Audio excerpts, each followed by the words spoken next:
नमस्कार। मैं अविनाश रंजन गुप्ता आप सभी का अपने चैनल पर हार्दिक अभिनंदन करता हूं।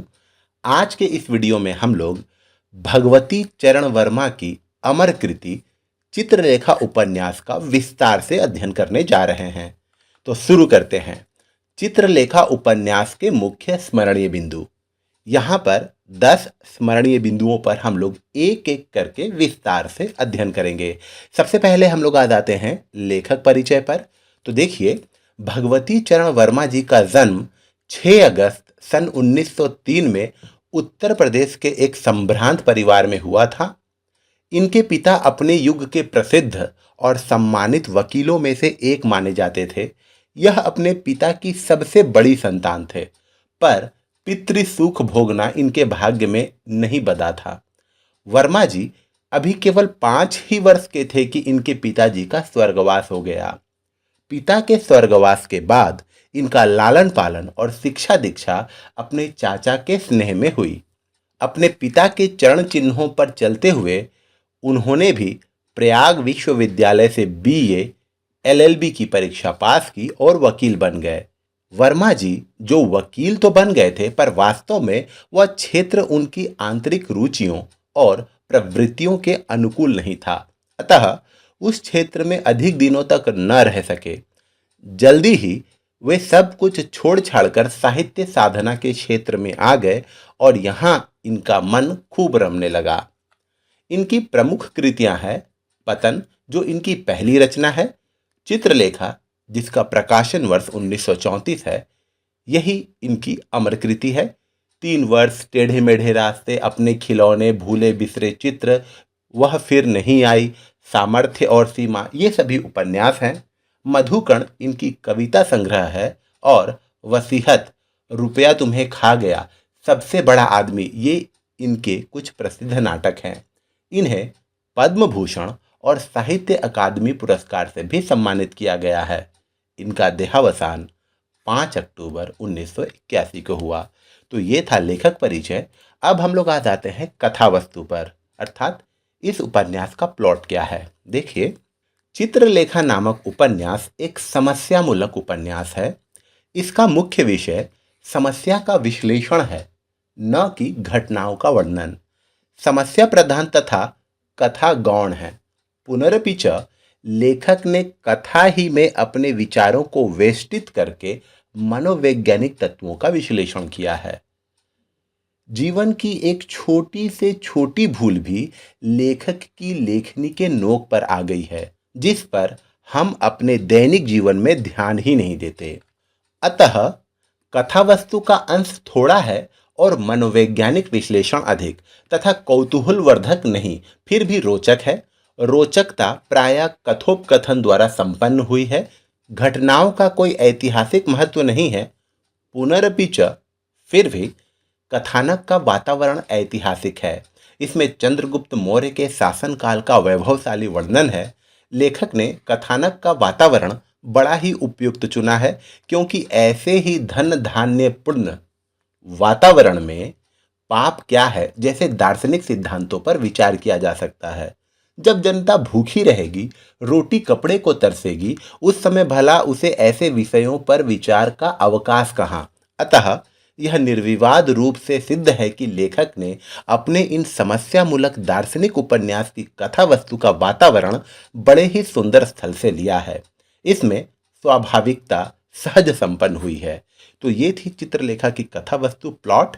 अब हम लोग आ जाते हैं पात्र परिचय पर। तो इसमें मुख्य रूप से हम लोग 4 पात्रों पर ही विचार करेंगे, जिसमें मुख्य है चित्रलेखा। चित्रलेखा एक असाधारण सुंदरी है।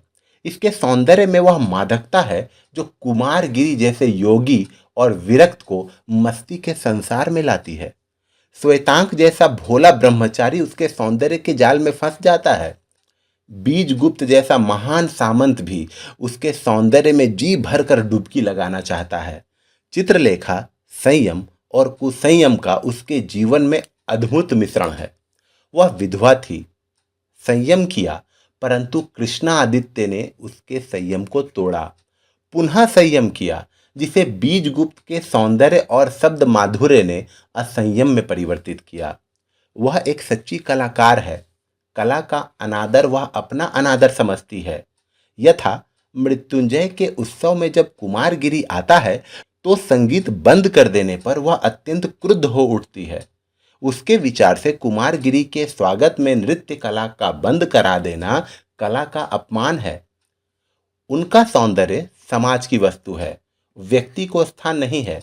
वह असाधारण नर्तकी है। भरी सभा में जब वह ईमन की गति पर थिरक उठती है तो ऐसा ज्ञात होता है मानो नृत्य कला ही साकार हो गई हो। ईमन जो है ये एक राग का नाम है जो रात्रि के पहले पहर में गाया जाता है, और इस राग की गति पर जब वो थिरकती है तो मानो नृत्य कला ही साकार हो जाती है।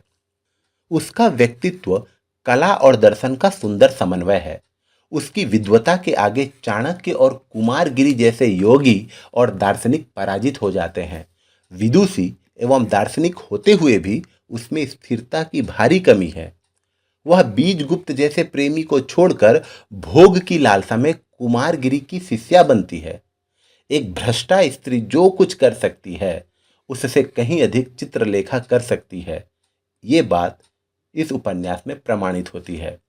उसने अपनी भोग लिप्सा की वेदी पर अपने सहज प्रेमी बीजगुप्त के सुखमय जीवन का बलिदान किया है। गर्व एवं आत्मसम्मान दोनों ही उसके व्यक्तित्व के अनिवार्य अंग हैं। वह कुमारगिरी जैसे योगी को भी अपनी सम्मान रक्षा में प्रकाश पर लुब्ध पतंग को अंधकार का प्रणाम है कह बैठती है। इसके चरित्र में एक मनोवैज्ञानिक सत्य है। जब तक मनुष्य का अनुभव ठोकरों से नहीं होता वह अधूरा रहता है। चित्रलेखा भी अपने जीवन भर भोग की ठोकरें खाकर अंत में प्रेम की वास्तविक परिभाषा बन जाती है। सब कुछ करने के पश्चात वह बीजगुप्त के साथ प्रेम के वशीभूत भिखारिन बन जाती है। तो ये था चित्रलेखा का पात्र परिचय और उसका चरित्र चित्रण। अब हम लोग आ जाते हैं इस पाठ के दूसरे कैरेक्टर पर जो है बीजगुप्त। बीजगुप्त एक दीप्तिमान सामंत है। अवस्था के दृष्टिकोण से अभी वह केवल 25 वर्ष का नवयुवक है। उसमें अध्ययन और अनुभव का सामंजस्य है। वह अपनी छोटी अवस्था में अपने गुरु रत्नांबर के साथ देश के विभिन्न भागों का भ्रमण कर चुका है। यही कारण है कि उसमें हिमालय सी अचलता स्थिरता है तथा पाटलिपुत्र के सामंतों में उसका एक विशेष स्थान है। वह एक विनम्र, मृदुल तथा सरल प्रकृति का व्यक्ति है। उसमें अभिमान नहीं है। वह श्वेतांक जैसे छात्र को अपने भाई के रूप में अपनाता है। वह कला का प्रेमी है। चित्रलेखा की कला ही उसकी ओर उसे आकर्षित करती है। वह दूरदर्शी तथा दार्शनिक व्यक्ति है। जब चित्रलेखा अपने को व्यक्ति न मानकर समाज की वस्तु मानती है तो वह उसे वहीं परास्त कर देता है। व्यक्ति से समुदाय का भाग बनता है। व्यक्ति को वर्जित करके समुदाय का भाग बनना अपना अपमान करना है। वह अर्धनिशा में छलकता हुआ मदिरा पात्र अधरों से लगाता हुआ भी यही पूछता है, जानती हो जीवन का सुख क्या है? वह एक सच्चा व्यक्ति है। उसके विचार में छिपकर चोरी करने से खुलकर डकैती करना कहीं ज्यादा अच्छा है। वह भरी सभा में निसंकोच चित्रलेखा को अपनी पत्नी स्वीकार कर लेता है। श्वेतांक के चौंकने पर भी वह शांत भाव से अपना मदिरा का तथा चित्रलेखा का संबंध स्पष्ट कर देता है, छिपाता नहीं है। वह एक सच्चा प्रेमी है। प्रेम की परिभाषा को वह समझता है। वह सौंदर्य और शरीर के प्रेम को प्रेम नहीं, विलास समझता है।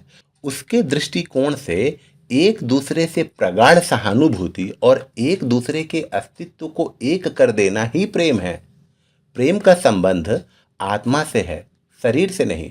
इस प्रकार वह प्रेम को एक पवित्र रूप देता है। वासना से पृथक होकर वह आध्यात्मिक धरातल पर पहुंचता है।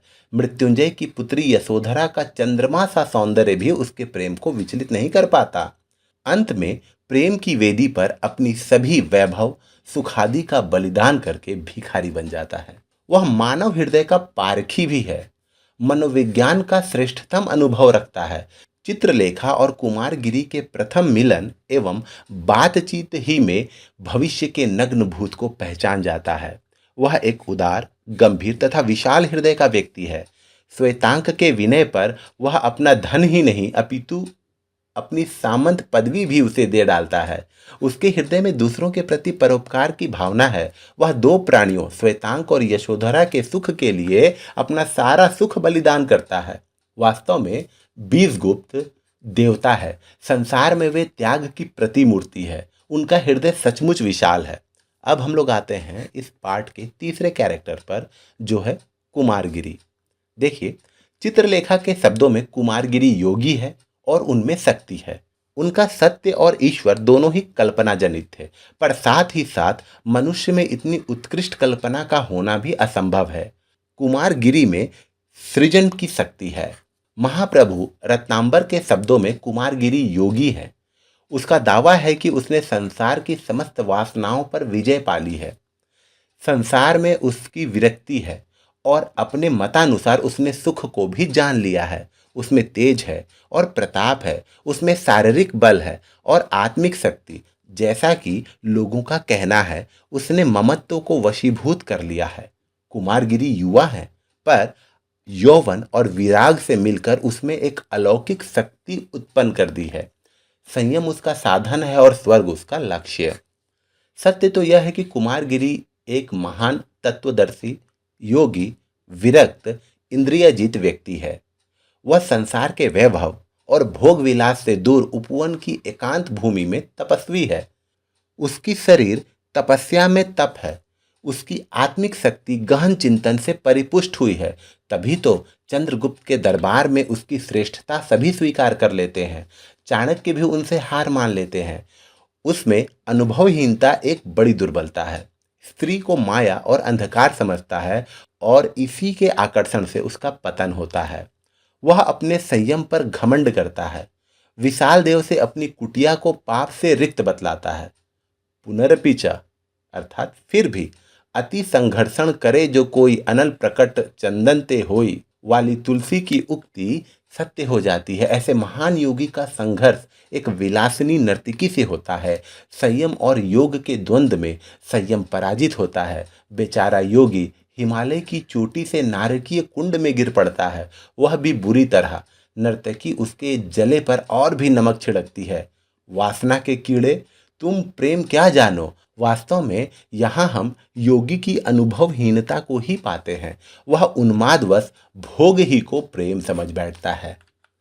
कुमारगिरी के चरित्र का ऐसा पतन श्री वर्मा ने बीजगुप्त के चरित्र को उठाने के लिए ही किया है। वे यथार्थवादी हैं। उन्हें अकर्मण्यता से गहरी चीड़ है। उसी चीड़ के पोषण में हम यहाँ योगी का भीषण पतन पाते हैं। इसमें हमारी भारतीयता के प्रति भी अन्याय हुआ है। अब हम लोग आ जाते हैं अंतिम कैरेक्टर पर, जो है श्वेतांक, और ये रत्नांबर के दूसरे शिष्य हैं। इनका एक शिष्य विशाल देव है और दूसरा शिष्य श्वेतांक। एक अध्ययनरत ब्रह्मचारी जिसके जीवन का 25वां वर्ष चल रहा है। चित्रलेखा उपन्यास का सूत्रधार है, अर्थात इसी के वचनों से चित्रलेखा उपन्यास की शुरुआत होती है। इतनी बड़ी कथा को समस्या का रूप देना श्वेतांक की ही जिज्ञासु प्रवृत्ति है। वह यौवन सागर की लहरों से अनजान युवक, पवित्र एवं मृदुल वातावरण से पुष्ट, अचानक बीजगुप्त के बिलासी क्षेत्र में आ जाता है। वह अनुभव के दानों का लालची पक्षी विलास की जाल में पैर रख देता है। वह अनुभवहीन है। उसके गुरु रत्नांबर ने उसे उसके क्षेत्र का परिचय दिया था। उसका स्वामी और सखा बीजगुप्त भी उसे समझाता है, तुम्हें कर्तव्य अर्थात कर्तव्य और अकर्तव्य का विचार करना पड़ेगा। इच्छाएं प्रबल रूप धारण करके तुम्हें सतावेंगी, तुम्हें उनका दमन करना पड़ेगा। वह स्पष्टवादी है। चित्रलेखा के प्रति अपने पिघलते हुए प्रेम को एक अक्षम्य अपराध मानता है। बहुत समझाने पर भी वह दंड चाहता है। जब बीजगुप्त पूछता है, यदि चित्रलेखा तुम्हें आत्मसमर्पण कर देती तो क्या करते, वह झट उत्तर देता है, तो मैं स्वामी के साथ गुरुतर अपराध कर देता। वह कृतज्ञता को मानने वाला व्यक्ति है।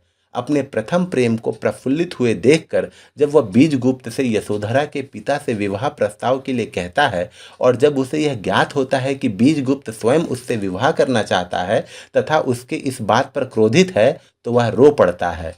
नहीं नहीं स्वामी, मैं कितना पापी हूँ, मैं जाता हूँ, मैंने आपके जीवन को नष्ट किया है। यह कहकर वो बहुत पछताता है। सत्य तो यह है कि श्वेतांक ही चित्रलेखा उपन्यास का एक जीवित मनुष्य है। वह सबके सम्मान का पात्र है। इस उपन्यास के सभी पात्रों में वही एक पात्र है जिसका सभी आदर करते हैं। वह हृदय से विशाल है, परंतु धन से हीन। उसकी धनहीनता के कारण मृत्युंजय उससे अपनी पुत्री यशोधरा का विवाह नहीं करना चाहता था। वह परिस्थितियों का जितने अंश में दास है, उतने ही अंशों में परिस्थितियों का स्वामी भी है। जब उसे अपनी भूल ज्ञात होती है, झट संभल जाता है। यह उसकी सबसे बड़ी विशेषता है। तो इस तरीके से हम लोगों ने चित्रलेखा उपन्यास के 4 प्रमुख पात्रों पर विचार कर लिया। अब हम लोग आ जाते हैं कथासार पर। देखिए, ये उपन्यास काफ़ी बड़ा है और इसका कथासार मैंने संक्षिप्त में प्रस्तुत करने की कोशिश की है। आपसे मैं अनुरोध करता हूँ कि आप अपनी आंखें बंद कीजिए और कथासार को बड़े ही मनोयोग से सुनिए, ताकि ये कथासार आपके मस्तिष्क में सदा सर्वदा के लिए अंकित हो जाए। चंद्रगुप्त मौर्य के शासनकाल में राजधानी पाटलिपुत्र के निकट ही महाप्रभु रत्नांबर का आश्रम था। रत्नांबर के 2 शिष्य थे, श्वेतांक और विशालदेव। श्वेतांक तथा विशालदेव दोनों कुशल थे। एक दिन श्वेतांक ने गुरु रत्नांबर से पूछा, पाप क्या है? गुरु रत्नांबर ने कहा, यह विषय अध्ययन से नहीं अपितु अनुभव द्वारा जानी जा सकती है। यदि तुम दोनों श्वेतांक और विशालदेव इसे जानना चाहो तो 1 वर्ष के लिए इस नगर के 2 व्यक्तियों के पास जाकर रहना होगा। उनमें एक है भोगी बीजगुप्त, दूसरा है योगी कुमारगिरी। यह सुनकर दोनों शिष्य गुरु के चरणों में गिरकर जिज्ञासा में दृष्टि से देखने लगे तथा अनुभव के अथाह सागर में बहने के लिए तैयार हो गए।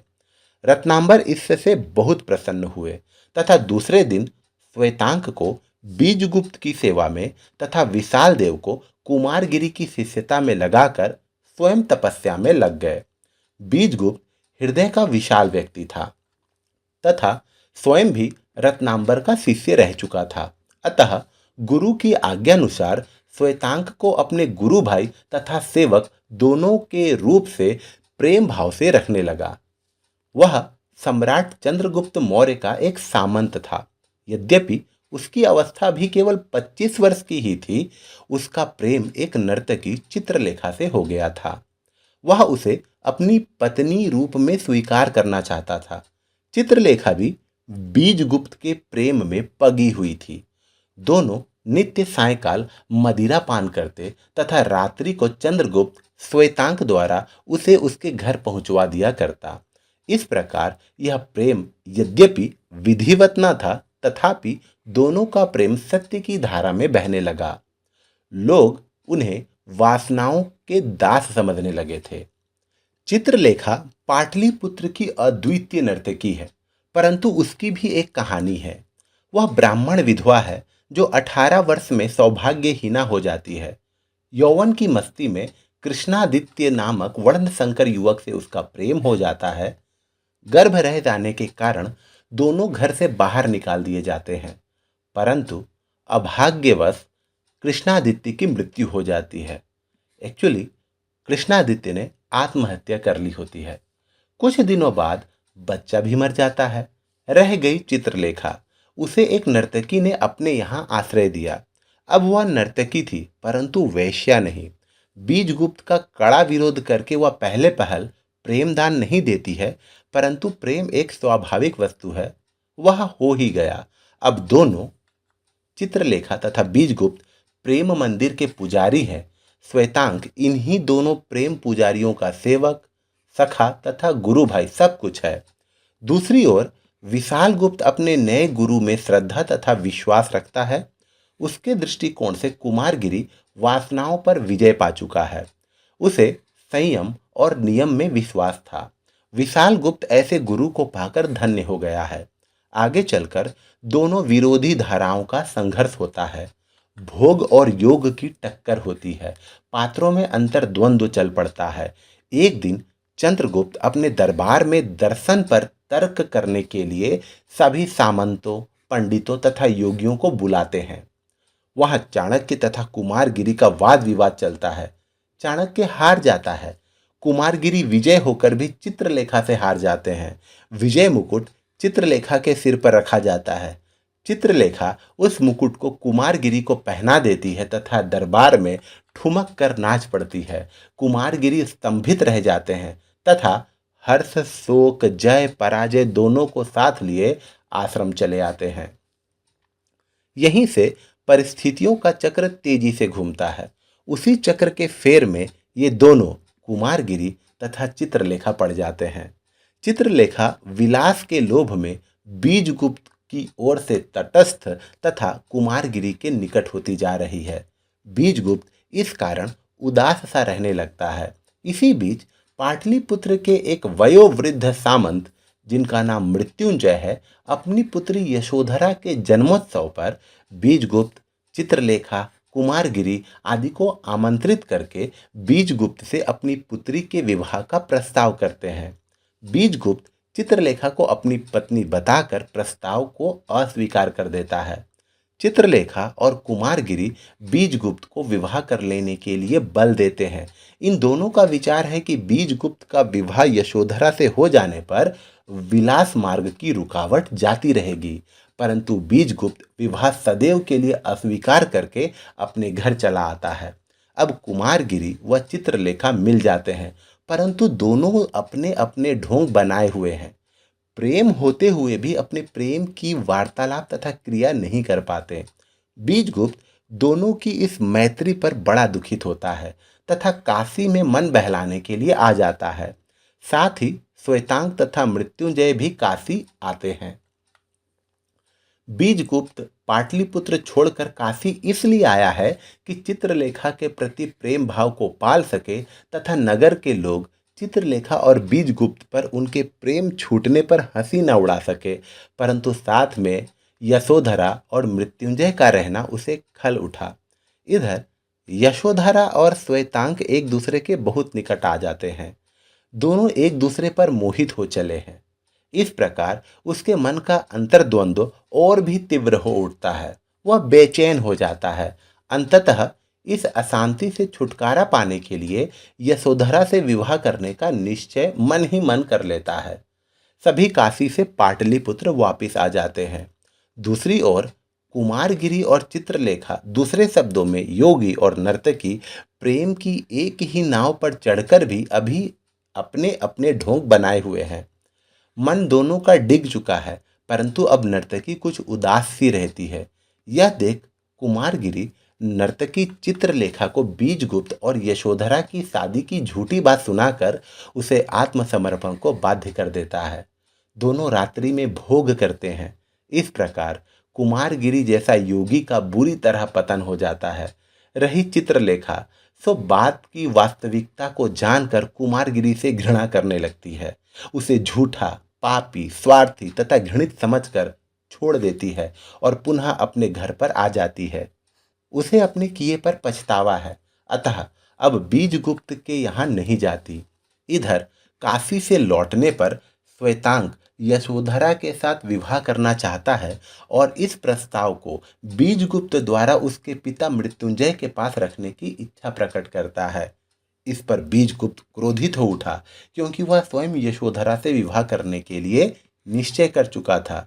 एतदर्थ इसलिए श्वेतांक को बुरा भला कहकर वह अपने विवाह का प्रस्ताव लेकर मृत्युंजय के पास आया, परंतु रास्ते ही में उसका हृदय त्याग, दान तथा परोपकार से भर गया। श्वेतांक को डांटकर वह पछताने लगा और मृत्युंजय से श्वेतांक तथा यशोधरा के परिणय का प्रस्ताव रख दिया। मृत्युंजय ने श्वेतांक को निर्धन समझकर इस प्रस्ताव को अस्वीकृत किया। इस पर बीजगुप्त अपनी सारी संपत्ति तथा सामंत की पदवी देने का प्रण करके दोनों के विवाह की स्वीकृति मृत्युंजय से ले ली। ऐसा ही हुआ। बीजगुप्त ने सम्राट के पास जाकर अपना सामंत पद श्वेतांक को दिलवाया तथा समस्त वैभव उसे देकर उसका विवाह धूमधाम से किया, परंतु उसी रात को नगर छोड़कर भिखारी वेश में निकल पड़ा। नगर के बाहर होते ही चित्रलेखा उससे मिली और अपनी सस्मित देकर, सस्मित अपनी मुस्कान, अपनी कॉन्वेंट देकर उसे लौटाना चाही, परंतु उसने अस्वीकार कर दिया। अंततः चित्रलेखा की क्षमा प्रार्थना पर वह उसके घर गया, परंतु दूसरे ही दिन प्रातः की लाली में वे दोनों प्रेम के लाल इस विश्व के विभव को लात मारकर भिखारी रूप में निकल पड़े। इधर 1 वर्ष की अवधि समाप्त हुई। श्वेतांक और विशाल देव गुरु की आज्ञानुसार उसी निश्चित स्थान पर पहुंचकर रत्नांबर से मिलते हैं। आज देखो, पाप पुण्य का अनुभव लेकर गुरु के चरणों में झुके हुए हैं। विचित्रता तो इस बात की है कि दोनों शिष्यों के दृष्टिकोणों में महान अंतर है।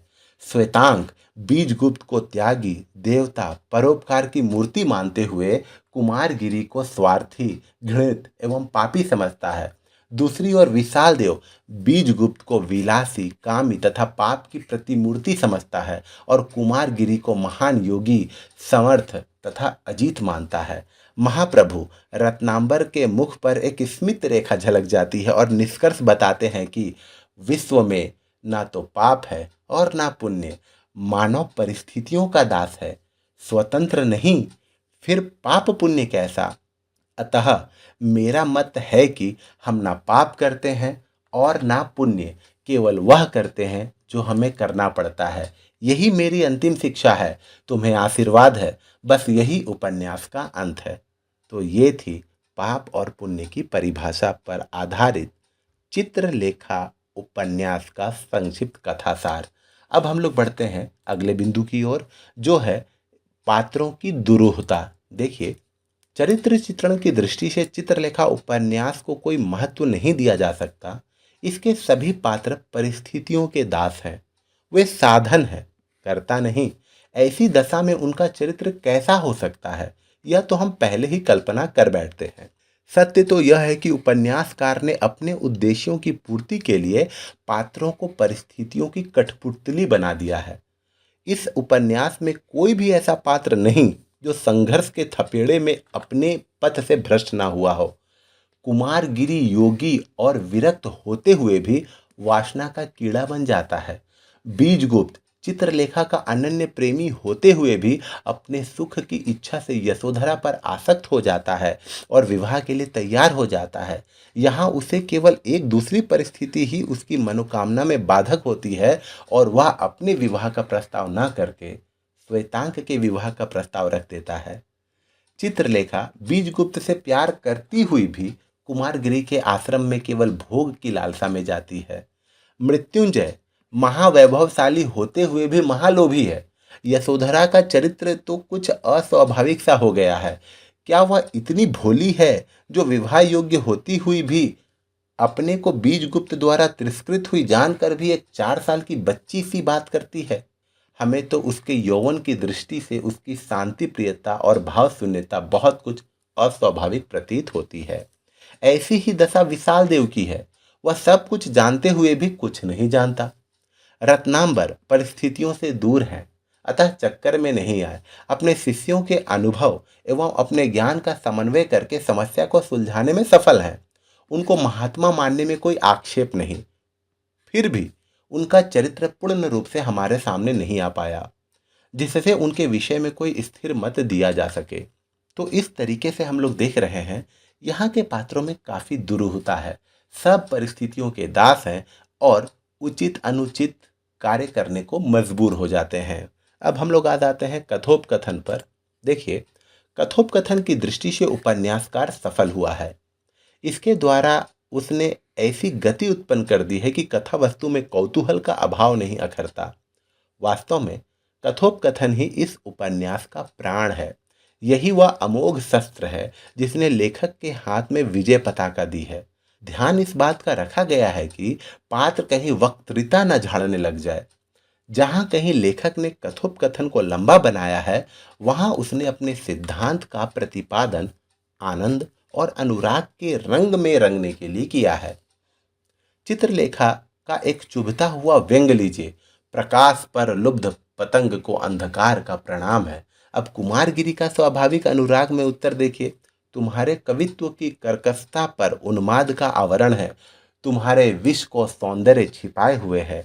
सत्य तो यह है कि लेखक ने कथोपकथन में अप्रत्याशित सफलता पाई है। यह इसी बात का प्रमाण है कि उसे बार बार उपन्यास के पृष्ठों पर अपना मुंह खोलने की आवश्यकता नहीं पड़ी।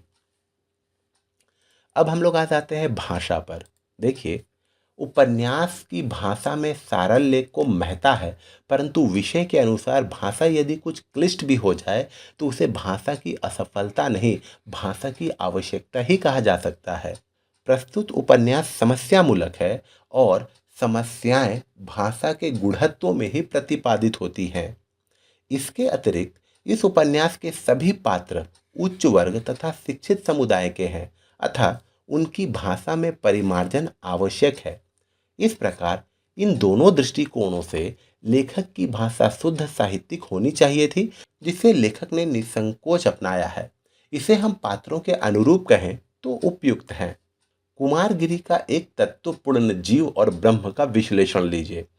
ईश्वर ईश्वर और मनुष्य में कोई भेद नहीं, भेद केवल बाह्य है, सांसारिक है। माया और ब्रह्म के संयोग को ही ममत्व कहते हैं और माया वास्तव में ब्रह्म का अंश होते हुए भी बाह्य दृष्टि से उससे पृथक है। देख रहे कैसे दार्शनिक शब्दों का प्रयोग किया गया है। अब हम लोग आ जाते हैं शैली, स्टाइल पर। देखिए, लेखक ने अपने उद्देश्य के अनुरूप ही शैली को भी रखा है। उसका विषय मनोविज्ञान और दर्शन की समस्या लेकर चला है, अतः उसकी शैली भी विवेचनात्मक है, परंतु लेखक ने अपने कवि हृदय से उसे आकर्षक, सजीव तथा कवित्वपूर्ण परिधान में लपेटकर पाठक के समक्ष रखा है, जिससे पाठक आनंद में ओत-प्रोत हुआ उसकी समस्या पर विचार करता है। कहीं कहीं लेखक अपनी भावुकता के प्रवाह में बह गया है, वहां उसकी शैली भावात्मक हो गई है। अब हम लोग अगले बिंदु पर आते हैं, जो है पाठक के विचार। देखिए, यदि हम इसके पर्दे में देखें तो लेखक स्वयं रत्नांबर के रूप में खड़ा हुआ दृष्टिगोचर होता है। रत्नांबर का चरित्र भगवती चरण वर्मा का अपना चरित्र है। उन्होंने श्वेतांक और विशाल देव के रूप में पाठकों को देखा है और अंत में पाठकों को शिक्षा देते हुए दिखाई पड़ते हैं। कला की दृष्टि से यहाँ पर लेखक गिर गया है। उपन्यास की महत्ता उसकी अंतिम पृष्ठ पर व्याख्या से नहीं पड़ती। उसने तो हमें निरा मूर्ख ही समझा है। क्या जिस बात का निर्णय लेखक ने किया है, इसका सुंदर निर्णय पाठक नहीं कर सकता था?